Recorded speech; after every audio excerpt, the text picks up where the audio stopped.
Hey everyone, welcome to my channel.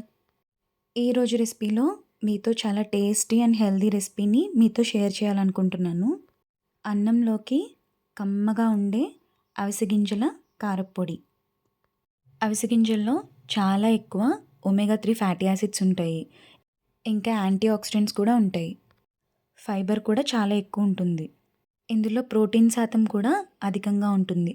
పిల్లల నుంచి పెద్దవాళ్ళ వరకు శరీరానికి ఉపయోగపడే ఎన్నో లెక్కలేనన్ని ప్రయోజనాలు ఈ ఫ్లాక్స్ సీడ్స్లో ఉన్నాయి.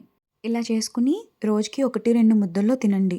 పిల్లల్లో తెలివితేటలు, ఎముకల్లో బలం, ఇంకా పెద్దవాళ్ళలో బరువు మేనేజ్ చేయడానికి చాలా హెల్ప్ చేస్తుంది. సో కంపల్సరీ ఈ పొడిని మన డైట్లో ఇంక్లూడ్ చేసుకోవాల్సిందే. ఈ పొడిని ఈజీగా ఎలా చేసుకోవాలో వీడియో అయితే చూసేయండి. మీరు నా ఛానల్ విజిట్ చేయడం ఇదే ఫస్ట్ టైం అయితే నా ఛానల్ని సబ్స్క్రైబ్ చేసుకోండి. ముందుగా స్టవ్ వెలిగించుకుని పాన్ పెట్టుకుని 1 కప్పు అవిసె గింజలు అయితే తీసుకున్నాను. ఇది చిన్న మంట మీదే వేయించుకోవాలి. గరిటెతో కలుపుతూ వేయించుకోవాలి. చిటపటలాడే వరకు వేయించుకుంటే చాలు. ఎక్కువ వేస్తే నల్లగా అయిపోతాయి. ఇప్పుడు మనం దీన్ని ఒక ప్లేట్లో వేసుకుని పక్కకు పెట్టుకోవాలి. ఇప్పుడు అదే ప్యాన్లో 1/2 కప్పు తెల్ల నువ్వులు తీసుకుంటున్నాను. దీన్ని కూడా బాగా ఫ్రై చేసుకొని చిన్న మంట మీద ఇది కూడా మనం పక్కకు తీసుకోవాలి ఫ్రై అయిన తర్వాత. ఇప్పుడు నేను అదే ప్లేట్లోకి ఈ నువ్వుల్ని కూడా తీసుకుంటున్నాను. ఇప్పుడు అదే ప్యాన్లో 1/4 కప్పు ధనియాలు తీసుకొని ధనియాలని కూడా చిన్న మంట మీద ఫ్రై చేసుకుంటున్నాను.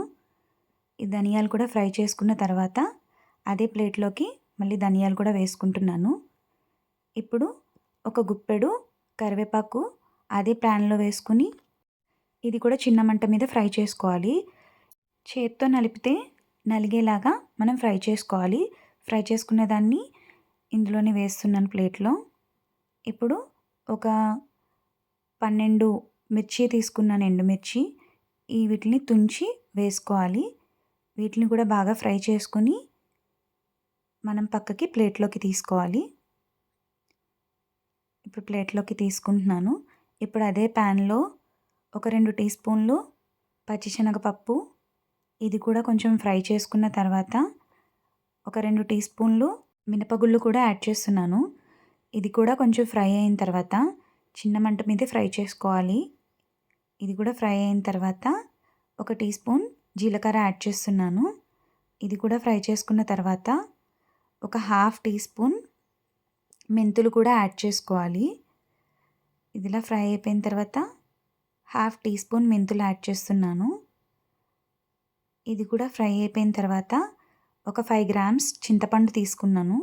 ఈ చింతపండు కూడా లో ఫ్లేమ్ మీద మనం ఫ్రై చేసుకొని ఇవన్నిటిని మనం ప్లేట్లోకి వేసేసుకోవాలి. ఇవన్నీ ఇప్పుడు బాగా చల్లారిన తర్వాత మనం మిక్సీ చేసుకోవాలన్నమాట. కాసేపు దీన్ని చల్లారనిచ్చాక మనం మిక్సీ తీసుకుని మిక్సీలోకి ఈ చల్లారినవన్నిటిని వేసుకోవాలి. ఇప్పుడు మిక్సీ తీసుకొని ఇవన్నీ మిక్సీలోకి వేస్తున్నాను.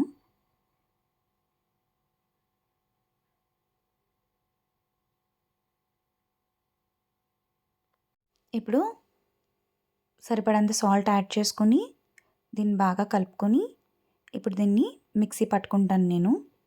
ఎవరికైనా ఇష్టం ఉంటే ఇంగువ కూడా యాడ్ చేసుకోవచ్చు. నేను ఇక్కడ యాడ్ చేయడం లేదు. ఇప్పుడు దీన్ని మిక్సీ పట్టి మీకు చూపిస్తాను. మిక్సీ చేసాను. చూసారా ఎంత ఫైన్గా పౌడర్ అయిందో. ఇలా ఒకసారి చేసి పెట్టుకున్నారంటే ఒక 2 మంత్స్ వరకు మనకి చాలా ఫ్రెష్గా ఉంటుంది. ఫ్రిడ్జ్లో స్టోర్ చేసుకుంటే ఇంకా ఎక్కువ రోజులు నిలువ ఉంటుంది. ఇప్పుడు దీనిలోకి ఒక 10 నుంచి ఒక 12 వెల్లుల్లి రెబ్బలు తీసుకొని ఈ వెల్లుల్లి రెబ్బలు కూడా దీంట్లో యాడ్ చేయాలన్నమాట. దీన్ని పల్స్ మోడ్లో పెట్టుకుని గ్రైండ్ చేసుకోవాలి. చూసారా చాలా ఈజీగా అయిపోయింది. ఇందులో స్పెషల్గా ఏమీ బయట నుంచి తెచ్చి వేయాల్సిన అవసరం లేవు. అన్నీ ఇంట్లో దొరికేవే. ఒక 10 to 15 మినిట్స్ కష్టపడితే 2 మంత్స్ ఈజీగా తినొచ్చు ఈ రెసిపీని. ఒకసారి ట్రై చేసి చూడండి మీరు కూడా. ట్రై చేసి ఈ రెసిపీ ఎలా వచ్చిందో అండ్ టేస్ట్ ఎలా ఉందో కమెంట్ సెక్షన్లో నాకు కమెంట్స్ అయితే చేసేయండి. వీడియో నచ్చితే నా ఛానల్ని సబ్స్క్రైబ్ చేసుకోండి. Thanks for watching.